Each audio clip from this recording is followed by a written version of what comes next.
Sandrine, il faut leur dire. D'accord, on va leur dire. Bonjour à tous. Alors, je suis très heureuse de vous retrouver aujourd'hui. Je vous avais dit que j'avais envie de communiquer autrement. Eh bien voilà, je suis avec Jean-Christophe, mon mari. Bonjour. Et dorénavant, il sera souvent présent pour mes vidéos. Parce que j'ai envie qu'il puisse apporter ce côté, je dirais, comment dire, j'ai envie qu'il pose des questions. J'ai envie qu'il puisse poser des questions que vous me poseriez d'ailleurs. Voilà, et je trouve que comme tu es un homme, eh bien, j'ai remarqué aussi que les hommes, en fait, avaient des questions différentes des femmes. Parfois plus, comment dire... Plus pertinentes, c'est ça? Pas du tout. Non. Plus concrète, on va dire. Concrète. Et ça peut être très aidant. Voilà, et aujourd'hui, je fais cette vidéo parce que j'aimerais vous parler du changement d'énergie pour chacun de nous, pour la société, mais pour chacun de nous, entre 2021 et 2022. Tout à fait. Et toi, qu'est-ce que tu aimerais poser comme question, justement, par rapport à ça? Alors, une question pertinente. Exactement. Me voilà classé comme misogyne, c'est super, ça commence bien.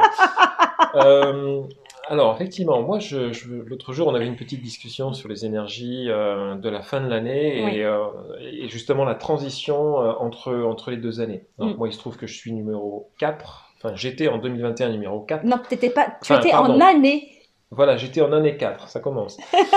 Et j'évolue vers une année 5. Et Exactement. je te disais, effectivement, c'est marrant parce que le dernier trimestre, je sens vraiment un changement vraiment important, aussi bien dans mon travail que dans la nécessité de s'adapter. Je vois bien que les choses ont changé. C'est marrant, Oui. on n'est vraiment plus sur la même énergie. Tu sens que ça Un change. peu l'impression d'être sur un tapis roulant dont la vitesse change, quoi. Exactement. Et donc je dois changer de rythme.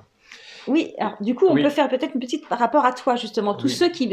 Vous pouvez calculer votre année, vous allez sur mon site internet et j'ai mis le calcul pour calculer son année personnelle. Bon, bah, Jean-Christophe est en année 4, là, en 2021. Oui. Et donc, c'est une année lente, c'est une année structurée, où on est stabilisé, enfin, il y a quelque chose qui est plus calme, et ça parle de travail, de structure, de maison, tu vois. Et donc... c'est quelque chose qui te correspond puisque tu es plutôt, parce que c'est important de le ramener au thème, à son propre thème. Oui. Toi, c'est un tempo qui te convient dans ton thème personnel. Donc, c'est quelque chose qui a été agréable pour toi. Et en fait, il rentre en année 5 et l'année 5, eh ben, c'est énergie rapide, liberté, adaptabilité, satisfaction, plaisir de la vie. Enfin, voilà, il y a quelque chose de très pétillant. Et là, du coup, vous voyez bien qu'entre le 4 et le 5, c'est complètement différent et que quand ça correspond un peu moins ou beaucoup moins même à tes énergies personnelles, eh bien je suis un peu perdu, effectivement. Mais le fait de le savoir, et dans le thème, en fait, il y a l'année, mais il y a aussi, nous on appelle ça les actions et ce qu'on vit intérieurement. Donc, il n'y a pas qu'une énergie, il y en a plusieurs, tu vois, dans le tableau. Donc, tu veux dire qu'il y a une dominante, finalement, c'est l'année. C'est la dominante de l'année. Et après, il y a les trimestres. Ensuite, il y a les trimestres. Et après, il y a ce qu'on vit intérieurement. C'est une énergie qui est différente, en fait, et qui, justement, apporte une précision pour chacun de nous. C'est-à-dire, si on est plusieurs à vivre une année 5, on ne va pas la vivre de la même façon, suivant nos actions et nos cycles intérieurs. Tu vois ? Et en fait, ce qui est intéressant, c'est de comprendre, en fait, qu'est-ce que cette énergie nous apporte. Qu'est-ce qu'elle nous... Comment dire ? Elle nous permet d'évoluer sur quel sujet par rapport à notre thème. D'accord, donc ça peut être sur le plan professionnel, personnel, sentimental, personnel, avec les enfants, avec nos parents. La famille, mais en fait, si tu vois, tout ce que tu me dis, c'est le 1, on va être plutôt dans quelque chose de professionnel, dans le fait de s'affirmer. Et chaque année, en fait, va nous donner plutôt le sujet. D'accord. Tu vois, quand on est en année 4, ça parle beaucoup du travail, de la maison. Nous, on voit bien que cette année, en fait, ça a beaucoup parlé de ça. Oui, c'est vrai. Nous, on a été assez stable en travail. On a eu pas mal de travail. Et en fait, voilà. Et quelqu'un, par exemple, qui va être en année 7 ou en année 8, 7 et 9, on est en fin de cycle. Parce qu'il y a 9 années dans un cycle. En fin de cycle, qu'est-ce qui se passe ? En fin de cycle, ça ralentit. On vous demande de réfléchir sur les années d'avant et de faire un point sur ce qui a été ou n'a pas été. Imaginons que je sois en année 7 ou en année 9, que je sois mission de vie numéro 1 ou 8. Alors, le 1 et 8, lui, il fonce. C'est l'action, j'y vais. parfois même réfléchi après, parce que du coup, j'ai besoin d'avancer, tu vois. Et là, l'énergie lui demande plus de réfléchir, de se poser. D'accord, donc là, il y a malaise quand même. Quand on est, c'est pas qu'il y a malaise, c'est si je le sais. Enfin, il y a malaise. Je veux dire, par là, on se sent un peu désemparé, parce qu'on n'est plus déstabilisé du tout dans son élément naturel. Exactement. Mais en fait, on ne l'est pas. Celui qui est mission de vie numéro 1-8, il serait bon qu'il ne fonce pas tout le temps non plus. C'est pas bon pour lui. Il y a un équilibre à avoir. Ouais. Et cette année 7, si tu veux, ou cette année 9, pourrait, si la personne le sait, si elle comprend que c'est normal, elle va sûrement plus accepter de ralentir. Mais si elle pense que, oh là là, c'est pas bon, elle se met en danger et tout ça, elle va pas se l'autoriser. C'est pour ça que c'est aussi important de venir pour savoir où j'en suis, dans quelle année je suis, par rapport à mes projets. Est-ce que je suis en accord avec les énergies ou pas? Par exemple, l'autre jour, tu me disais, quand on veut créer une entreprise en année 9, c'est peut-être pas le moment de la créer. Ou alors, il faut vraiment que ce soit un thème, à la limite, en accord avec le 9, par rapport aussi à son thème numérologique, par rapport à ce que je veux créer. Mais en tout cas, la N9 est plutôt là pour préparer l'entreprise. C'est-à-dire faire tout ce qu'il faut faire en amont pour préparer cette activité-là. Donc ça veut bien dire qu'on n'est pas dans l'inaction, on est dans la préparation. Non. Mais en fait, c'est pas une année, le 9 par exemple, de réalisation. C'est pas là qu'on lance les choses. Non. On les prépare. Et on va les lancer plutôt donc du coup en année 1. C'est très bon. Qui est une bonne année.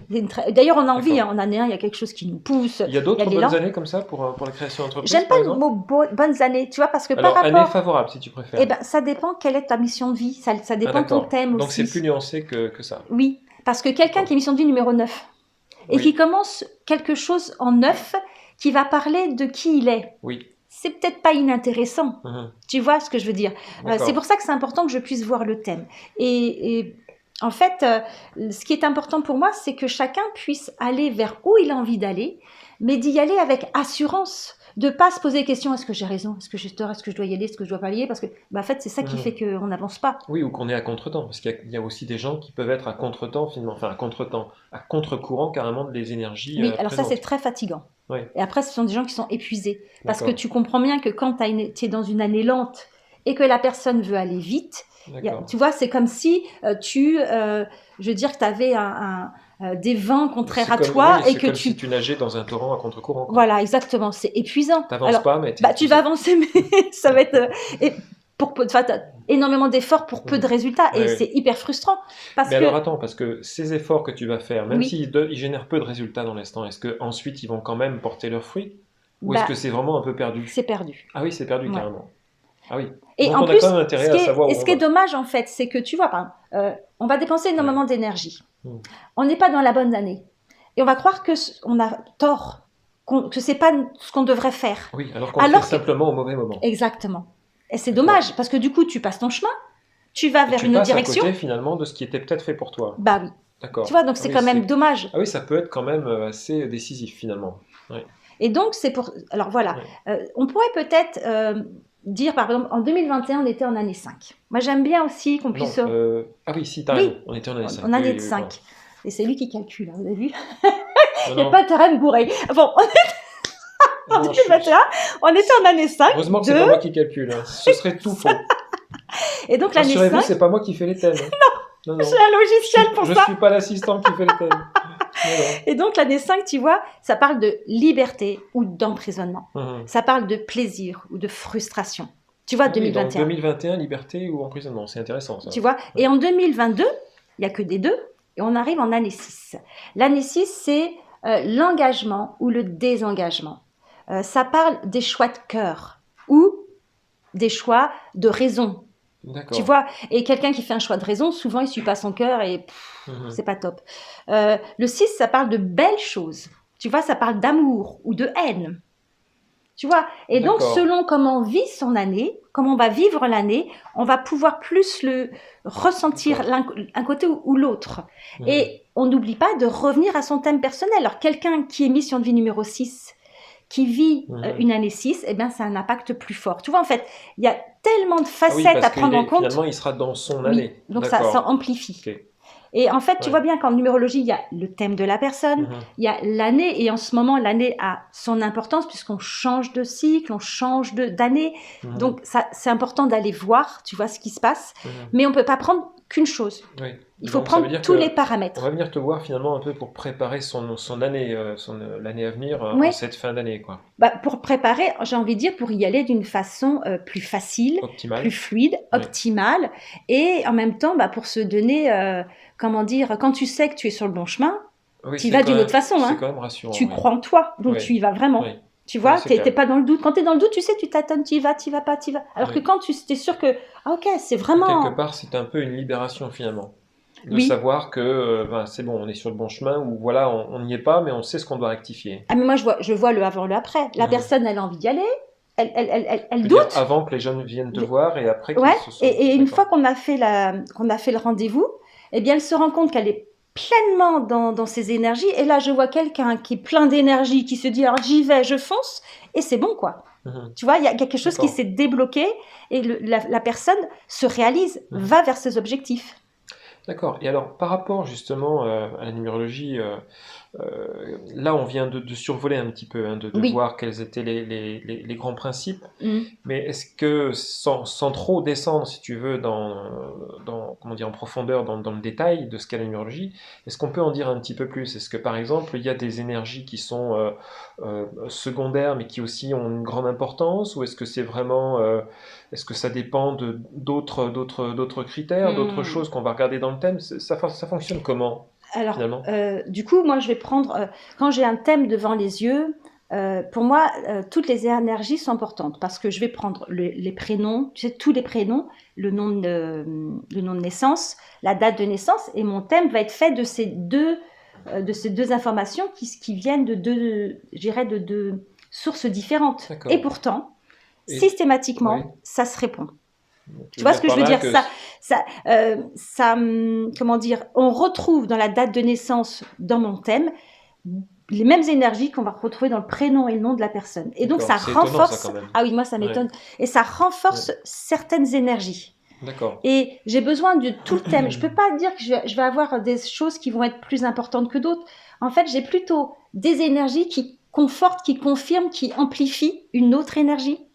D'accord. Ou qui colorent selon là où il est placé.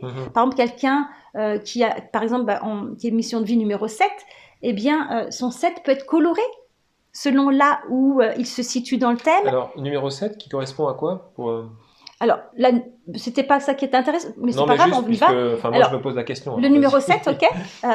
Alors, le numéro 7. Le numéro 7, c'est quelqu'un qui est souvent cérébral, qui a besoin de solitude, qui a besoin de réfléchir, d'analyser, de comprendre. C'est un chercheur, en fait, tu vois.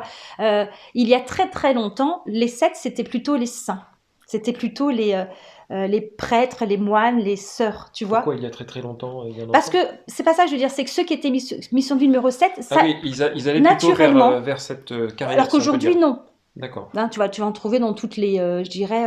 oui, tu trouveras par exemple des chercheurs, quoique il y avait aussi des moines chercheurs. Des mathématiciens, je sais pas moi, des maçons, des boulangers, tu en trouveras. Mais avant, il y avait vraiment une dominante par rapport à la numérologie. Et le 7, c'est quand même une énergie spirituelle. Hein, donc voilà.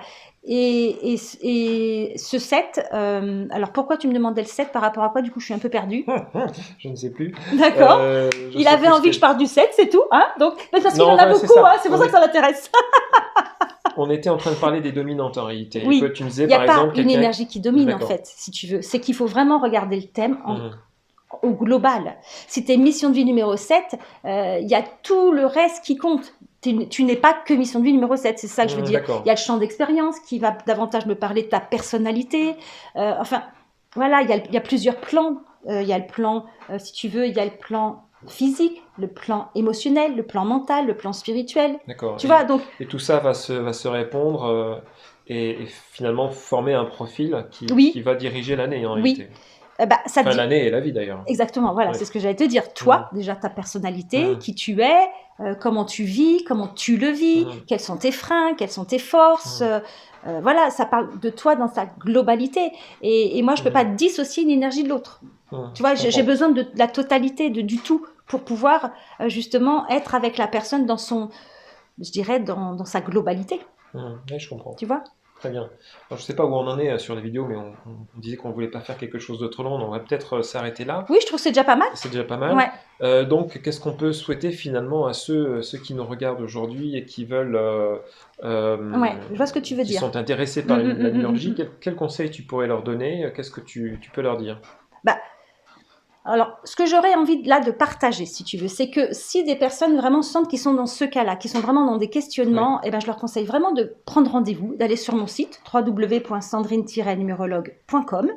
Et ce que j'aurais aussi envie de partager, parce que c'est important, on aimerait faire des vidéos aussi avec des thèmes particuliers que vous aurez choisis. Moi, j'aimerais bien que vous puissiez, en dessous de cette vidéo, par mail, par téléphone, nous dire quel sujet ils aimeraient que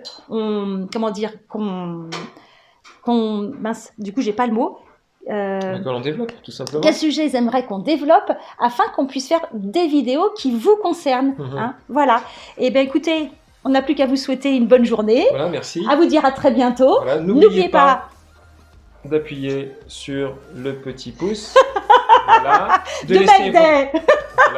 laisser des commentaires, ça nous permettra de remonter dans les résultats de YouTube et puis d'être vu davantage et puis comme ça certainement de faire prendre un peu la mayonnaise et de vous montrer d'autres choses sur les qui est un domaine extrêmement intéressant et large. Le but c'est quand même de pouvoir vous informer, de pouvoir en fait vous apporter tout ce dont vous avez besoin. Voilà. Bien, merci beaucoup. Au revoir. Au revoir.